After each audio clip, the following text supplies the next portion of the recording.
Welcome to the day 5 of the 19th week of the 52-week Bible hearing plan. Let's listen from Job chapter 37 to 38. Chapter 37. At this my heart pounds and leaps from its place. Listen to the roar of his voice, to the rumbling that comes from his mouth. He unleashes his lightning beneath the whole heaven and sends it to the ends of the earth. After that comes the sound of his roar. He thunders with his majestic voice. When his voice resounds, he holds nothing back. God's voice thunders in marvelous ways. He does great things beyond our understanding. He says to the snow, "Fall on the earth," and to the rain shower, "Be a mighty downpour," so that all men he has made may know his work. He stops every man from his labor. The animals take cover. They remain in their dens. The tempest comes out from its chamber, the cold from the driving winds. The breath of God produces ice, and the broad waters become frozen. He loads the clouds with moisture. He scatters his lightning through them. At his direction they swirl around over the face of the whole earth to do whatever he commands them. He brings the clouds to punish men, or to water his earth and show his love. Listen to this, Job. Stop and consider God's wonders. Do you know how God controls the clouds and makes his lightning flash? Do you know how the clouds hang poised, those wonders of him who is perfect in knowledge? You who swelter in your clothes when the land lies hushed under the south wind, can you join him in spreading out the skies, hard as a mirror of cast bronze? Tell us what we should say to him. We cannot draw up our case because of our darkness. Should he be told that I want to speak? Would any man ask to be swallowed up? Now no one can look at the sun bright as it is in the skies after the wind has swept them clean. Out of the north he comes in golden splendor. God comes in awesome majesty. The Almighty is beyond our reach and exalted in power. In his justice and great righteousness he does not oppress. Therefore men revere him, for he does not have regard for all the wise in heart. Chapter 38. Then the Lord answered Job out of the storm. He said, "Who is this that darkens my counsel with words without knowledge?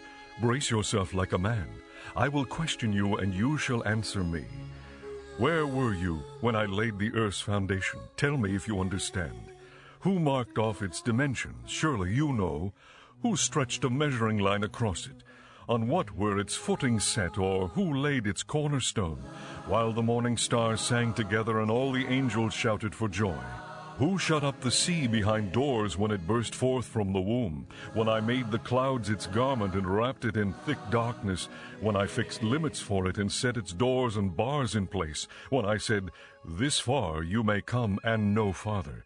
Here is where your proud waves halt. Have you ever given orders to the morning, or shown the dawn its place, that it might take the earth by the edges and shake the wicked out of it? The earth takes shape like clay under a seal. Its features stand out like those of a garment. The wicked are denied their light, and their upraised arm is broken. Have you journeyed to the springs of the sea, or walked in the recesses of the deep? Have the gates of death been shown to you? Have you seen the gates of the shadow of death? Have you comprehended the vast expanses of the earth? Tell me if you know all this. What is the way to the abode of light, and where does darkness reside? Can you take them to their places? Do you know the paths to their dwellings? Surely you know, for you were already born, you have lived so many years. Have you entered the storehouses of the snow, or seen the storehouses of the hail, which I reserve for times of trouble, for days of war and battle? What is the way to the place where the lightning is dispersed, or the place where the east winds are scattered over the earth? Who cuts a channel for the torrents of rain, and a path for the thunderstorm, to water a land where no man lives, a desert with no one in it, to satisfy a desolate wasteland, and make it sprout with grass? Does the rain have a father? Who fathers the drops of dew? From whose womb comes the ice?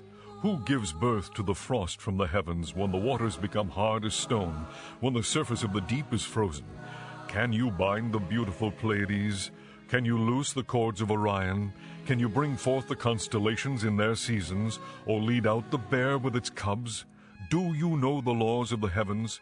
Can you set up God's dominion over the earth? Can you raise your voice to the clouds and cover yourself with a flood of water? Do you send the lightning bolts on their way? Do they report to you, 'Here we are'? Who endowed the heart with wisdom, or gave understanding to the mind? Who has the wisdom to count the clouds? Who can tip over the water jars of the heavens when the dust becomes hard and the clods of earth stick together? Do you hunt the prey for the lioness and satisfy the hunger of the lions when they crouch in their dens or lie in wait in a thicket? Who provides food for the raven when its young cry out to God and wander about for lack of food?